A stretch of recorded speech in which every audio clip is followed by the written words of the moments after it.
wa ala alihi wa ashabihi amma ba'd. Jemaah sekalian, bapak-bapak, ibu-ibu, tuan-tuan, puan-puan, apa kabar semuanya? Alhamdulillah. Alhamdulillah, kita bersyukur kepada Allah Subhanahu wa taala di malam yang penuh dengan barakah. Saya yakin inilah malam yang istimewa bagi kita semua. Hari ini tarawih yang ketiga, puasa yang kedua, dan insyaAllah semoga Allah Subhanahu wa taala menerima semua amal ibadah kita dan terus memberikan kita istiqamah, konsisten dalam usaha meraih ganjaran pahala yang sebesar-besarnya di bulan yang penuh diberkahi ini. Orang Arab mempunyai tradisi kalau mereka berjumpa sesamanya akan mengucapkan Ramadan Karim, yang maksudnya adalah Ramadan yang dermawan. Mengapa dikatakan Ramadan yang dermawan? Sebab Ramadan ini bulan yang setiap kebaikan oleh Allah dilipat gandakan ganjarannya melebihi di hari-hari yang lain. Di hari-hari di luar Ramadan, segala kebaikan digandakan oleh Allah, al-hasanatu bi asyri amsalihha.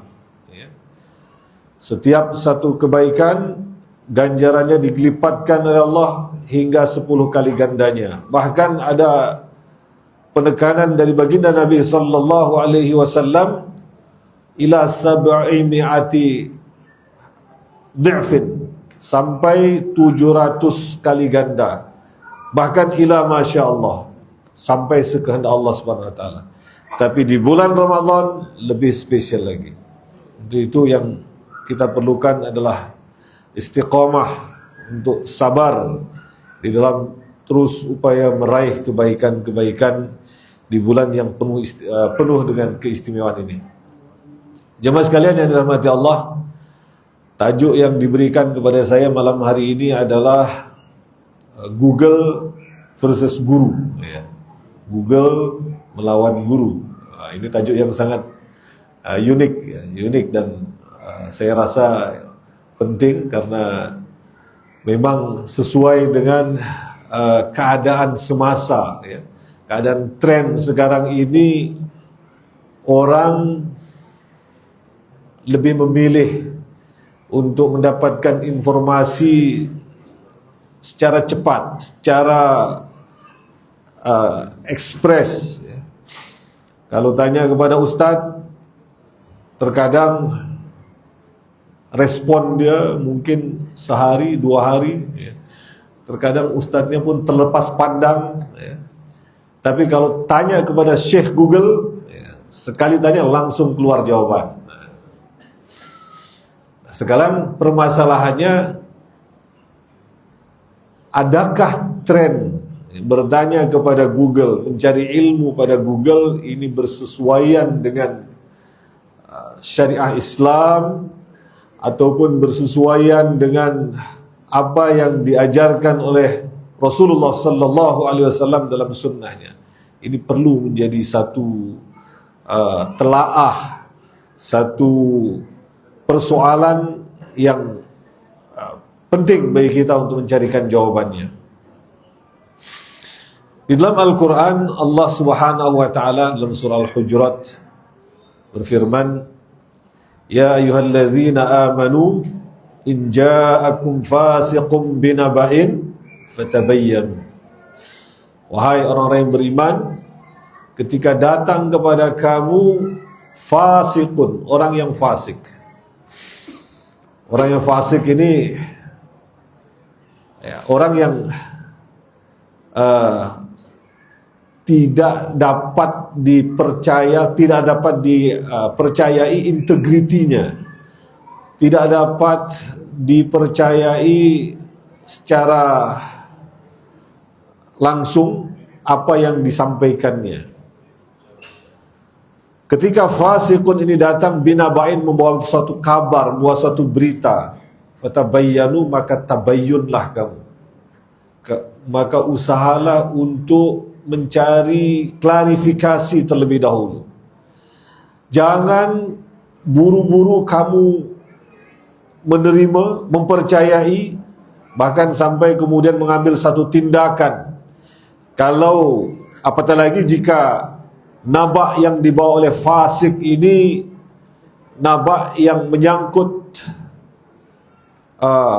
kemaslahatan orang lain, sehingga Allah Ta'ala kemudian meneruskan, antusibu qauman bijahalatin fatusbihu ala ma fa'altum nadimin, agar kalian tidak menimpakan satu tindakan yang didasari oleh jahalah, didasari oleh satu kebodohan, ya, sehingga kalian akhirnya akan menyesal atas apa yang kalian telah perbuat. Ayat ini jika kita dengarkan atau kita usahakan untuk fahami secara direct translation, terjemahan langsung, seakan-akan ya satu informasi yang biasa-biasa sahaja, ya. Bahwa ketika orang fasik, kita sudah tahu orang ini fasik, orang ini pembohong, orang ini tidak dapat dipercayai, kemudian bawa kabar, ya sudah pastilah kabar yang disampaikan kita tidak perlu mempercayai sepenuhnya, dan kita perlu kemudian mengklarifikasi apa yang disampaikan. Tapi ketika kita merujuk pada sababun nuzul ayat ini, ternyata tidak sesederhana itu. Sababun nuzul ayat ini ialah Rasulullah sallallahu alaihi wasallam mengutus salah seorang sahabat. Dalam ilmu hadis, para ulama muhaddithun ijma' dengan satu kaidah, as-sahabah kulluhum udul. Sahabat semua orang yang adil, orang yang dapat dipercaya integritinya, sehingga ketika mengadakan kajian jarh wa ta'dil, meneliti kesahihan ataupun biografi dari para perawi-perawi hadis, dari mulai mudawwin atau mukharrij, penulis hadis, hingga sampai ke Rasulullah sallallahu alaihi wasallam, yang dikaji hanya dari mudawwin hingga peringkat tabi'in. Peringkat sahabat sudah tak perlu lagi diadakan penelitian lagi, karena mereka telah menetapkan satu kaidah bahwa sahabat semuanya adalah adil. Apatah lagi ini Rasulullah sallallahu alaihi wasallam mempercayai orang itu. Jadi tidak serta-merta orang ini sebagai fasik. Dia dipercaya oleh baginda Nabi sallallahu alaihi wasallam untuk mengambil zakat dari suatu kaum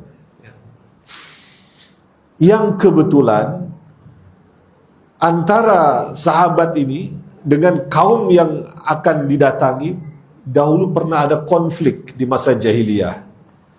Konflik yang belum terselesaikan, sehingga ketika sahabat ini diutus oleh Nabi sallallahu alaihi wasallam untuk mengambil zakat, dalam perjalanan dia berpikir, kalau saya sampai ke sana, saya ini ibarat macam ular mencari pemukul, ya. Ibarat cari naas. Nanti ke sana saya pasti akan ditangkap kemudian dibunuh. Jadi kemudian dia U-turn, belum sampai ke kampung yang sepatutnya dia mengambil zakat, dia berbalik ke Madinah,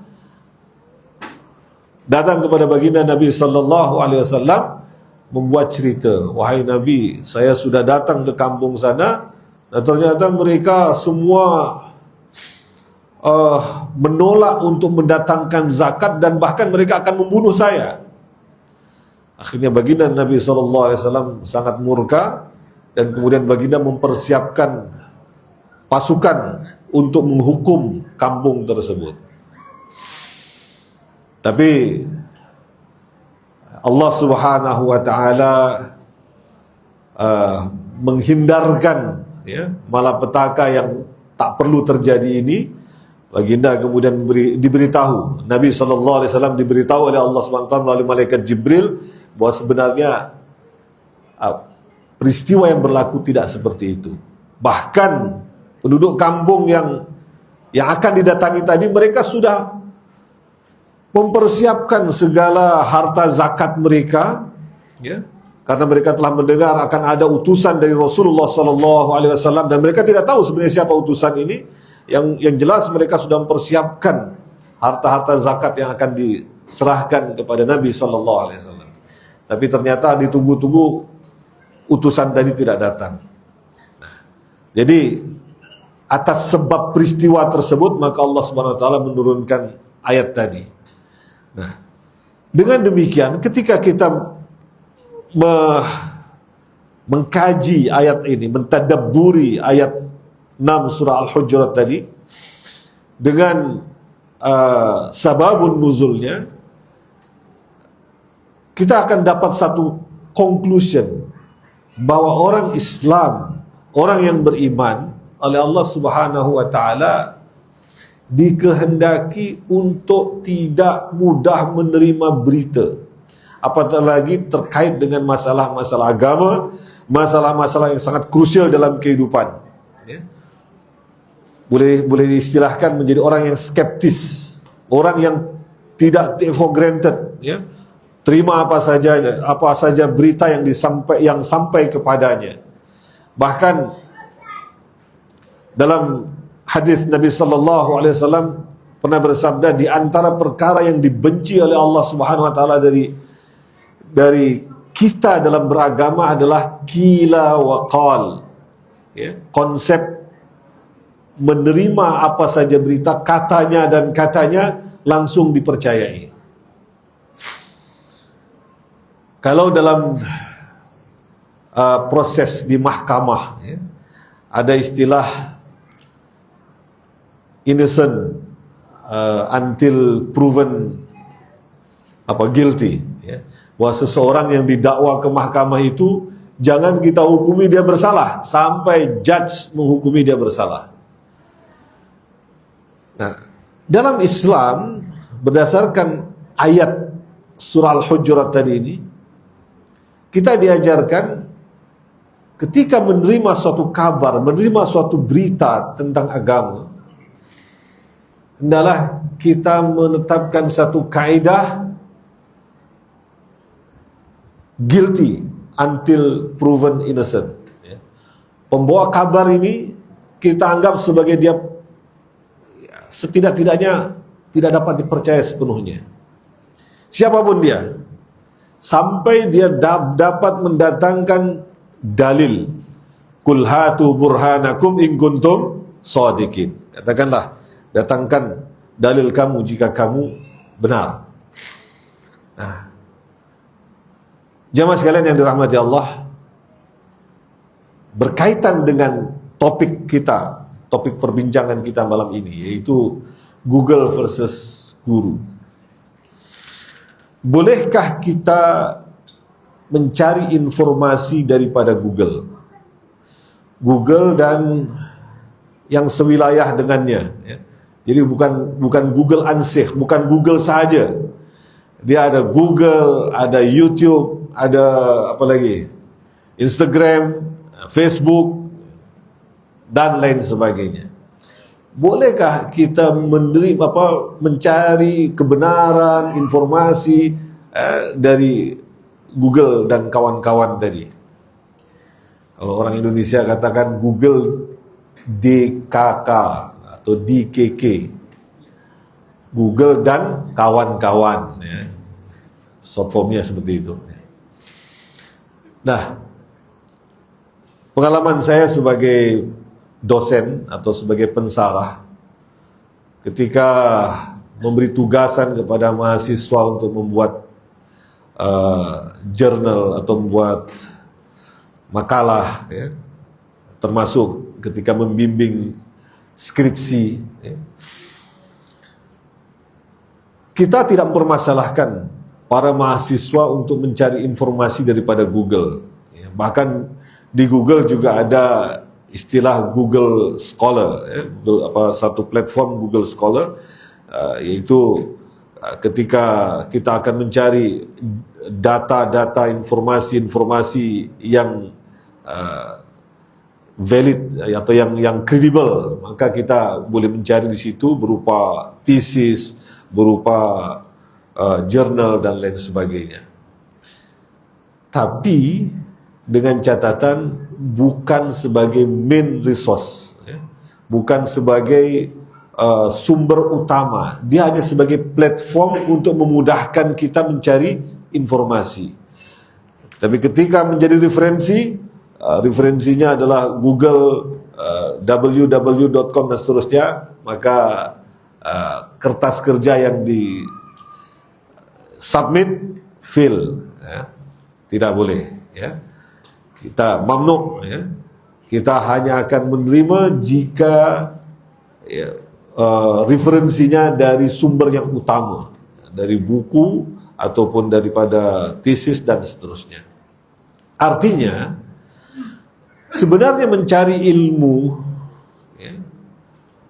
ilmu melalui Google sebagai platform hanya untuk setakat mencari informasinya, itu dalam batasan yang diperbolehkan. Tapi ketika mengambil informasi sepenuhnya dipercayai, misalkan contoh, nak tahu bagaimana solat yang sesuai dengan sunnah Nabi sallallahu alaihi wasallam, dari mulai takbiratul ihram hingga ke salam, kemudian tanya kepada Google, tanya pada chat GPT, tolong beritahu macam mana solat Nabi sallallahu alaihi wasallam. Nanti macam-macam informasi. Google dia menggunakan AI, artificial intelligence, yang informasi yang diberikan tentunya sangat bergantung dari orang-orang yang telah membuat tulisan-tulisan di dalam Google tadi, sehingga kita tidak tahu dari siapakah informasi yang diperoleh di Google tadi itu yang sampai kepada kita. Salah satu salafus saleh, generasi tabi'in, yaitu Muhammad bin Sirin, pernah mengatakan, inna hadzal ilma dinun fanzuru amman ta'khudhu dinakum. Ilmu ini adalah agama, oleh itu telitilah kamu, perhatikanlah kamu, dari siapakah kamu memperoleh ilmu itu. Sangat berbahaya sekali jika kita mencoba mempertanyakan ilmu agama, hukum-hukum agama kepada Google, kemudian jawaban yang kita peroleh ternyata dari orang-orang yang akidahnya terkeluar dari akidah yang sesuai dengan Al-Quran dan Sunnah Rasulullah Sallallahu Alaihi Wasallam. Misalnya daripada golongan-golongan sesat, yang kemudian akan memisungkan kita dari agama. Imam Syafi'i rahimahullah pernah membuat satu bait syair yang berupa nasihat agar kita perhatikan ketika kita mencari ilmu. Beliau mengatakan, ala la tanalul ilma illa bisittatin. Ingatlah, kamu tidak akan dapat memperoleh ilmu melainkan dengan 6 perkara. Ada 6 hal yang wajib kamu miliki ketika kamu menuntut ilmu.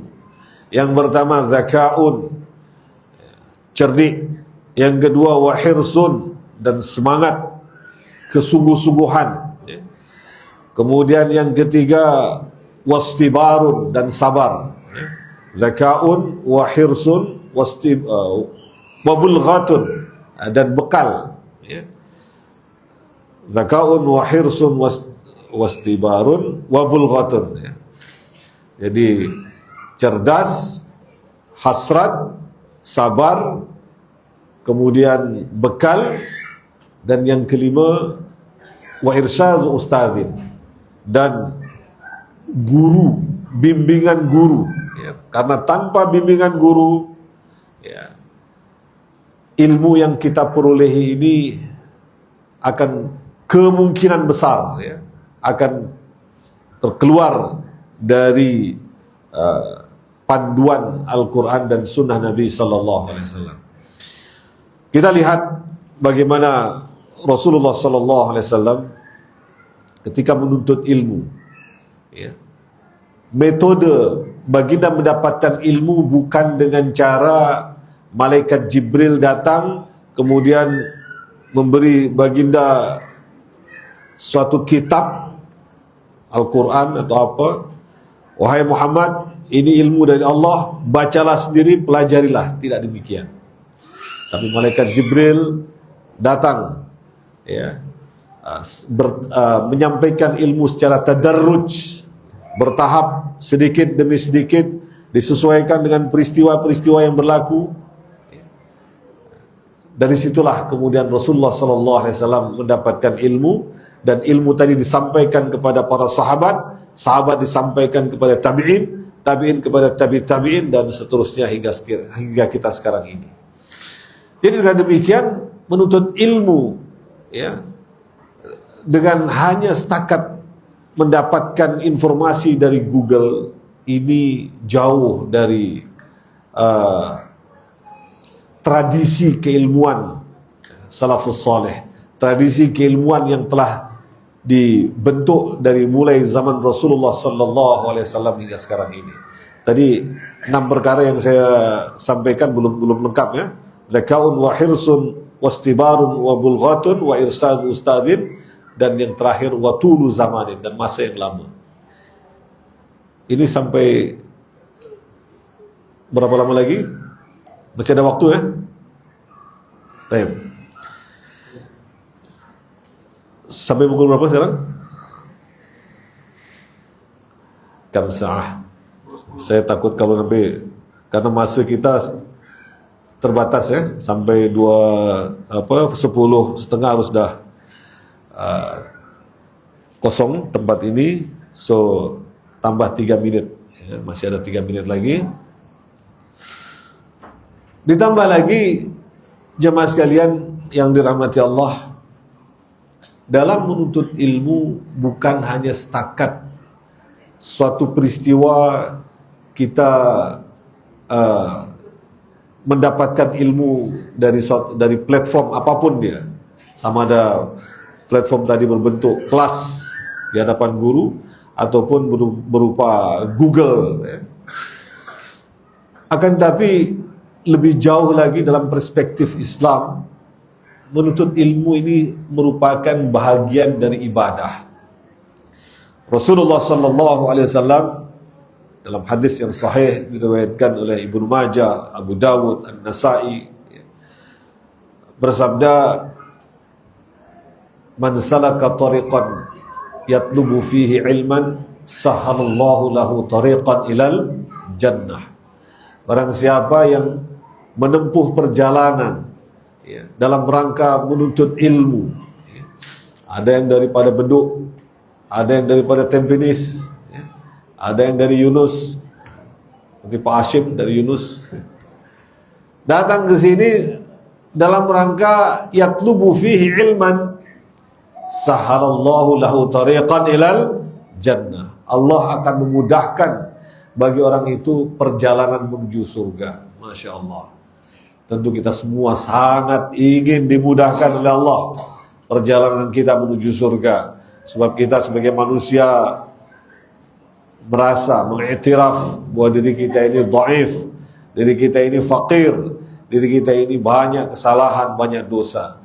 Rasulullah SAW bersabda, dengan kamu menuntut ilmu, sahalallahu lahu tariqan ilal jannah. Allah memudahkan perjalanan menuju surga. Wa innal malaikah la tad'u ajnihatahu ridan li talibil ilm. Dan sesungguhnya para malaikat merendahkan sayapnya sebagai penghormatan kepada orang yang mencari ilmu. Wa inna talibal ilma yastaghfir lahu man fis sama wa man fil ard hatta hitan fil ma. Dan para penuntut ilmu, talibul ilm, dimintakan ampun, didoakan pengampunan oleh makhluk yang di langit, di bumi, hatta ikan yang ada di dalam air. Jamaah sekalian yang dirahmati Allah, ini tentu tidak akan diperoleh orang yang menuntut ilmu hanya melalui Google saja. Di mana jalannya, ya? Di mana perjalanannya? Perjalanan menempuh atau perjalanan dalam rangka menuntut ilmu, itu tidak akan diperoleh oleh orang yang mencari ilmu dari Google. Tapi sebagai penggulung, saya ingin mengatakan bahwa mencari informasi dari Google sebagai platform itu bukan sesuatu yang dilarang dalam agama, ya. Karena Google hanya sebuah platform. Tapi menjadikan Google sebagai syekh, ya, syekhul masyayikh, ya, al-ustadz, ini haram, ya. Karena Google bukan guru, ya. Dan kalau Anda ingin mendapatkan sesuatu, tidak cukup, ya, dari setakat membaca tanpa mendalami apa yang terkandung behind the text. Demikian yang dapat saya sampaikan pada malam hari ini. Atau mungkin barangkali jika ada yang ingin bertanya, sesuatu yang ingin disampaikan, man kana indahu su'al falyas'al. Jika tidak ada, insyaallah kita akhiri majlis kita pada malam hari ini. Aqulu qawli hadza wa astaghfirullahal azim li wa lakum. Wassalamu alaikum warahmatullahi wabarakatuh.